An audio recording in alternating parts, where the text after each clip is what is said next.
mo na? Walang niya ka. Hi, I'm Grace Monica and I'm here for a demo. If you want to know how to make anemometer using this one and this one, you must know how to make it. First, you must have an ingredient. Ingredient 1, a straw. A straw with a yellow straw.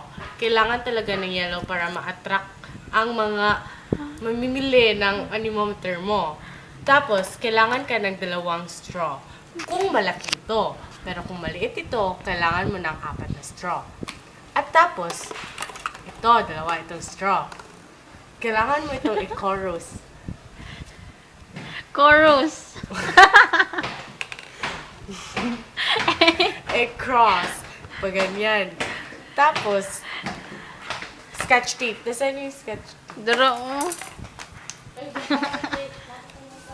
Oh. Sketch tape. Nagyo pa kag project. I-sketch tape mo ito para maging ganito. I-cross lang ganyan ha, chorus lang ganyan. Yan. Tapos, kapag natapos mo na ito, ang second part natin gagawin ay yung pagbubutas ng ganito. Dito sa ganito, di ba? Middle. Sa middle mo ito butasan. Tapos, 2 butas yan. Dapat 2 butas. Pero hindi masyadong malaki kagaya nito. Oh, laki-laki. Transparent siya, kaya hindi mo siya masyadong nakikita. Ah! Oh, lagi.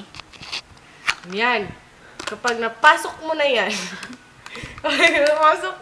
dyan, kailangan mo pang butasan doon para ang straw na ganito, ilabas na siya. Kailangan mo siyang ipalabas upang, sasabihin ko ng proseso pagkatapos nito. Ganyan. Yan, butas na. Ito, 2 butas to ha. Pagkatapos, ano gagawin mo? Ang 4 na ganito, butasan mo ng parehas nito. Parehaan yung bitaw na. Pag isulod di mo na siya dira. Pinig dili. Ganyan na din. Kailangan ka mangitag lapis. Kanang lapis nga. Na-eraser nga bago. Bago aning kuan chever dire. Kay aron, ay kani siya, lapis. Pero ang yang ani dire bago. Eraser niya.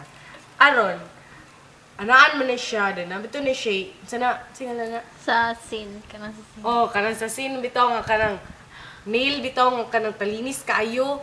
Aron, kani siya, humok bitaw kani siya. No? Oh, again. Ana, oh. Iwan ni siya, itusok ana din. Hantod mo, ani ni siya aning, sa eraser dira din. Mukha ni din siya din. Tuyok siya kay, muna to siya, di end. Bye.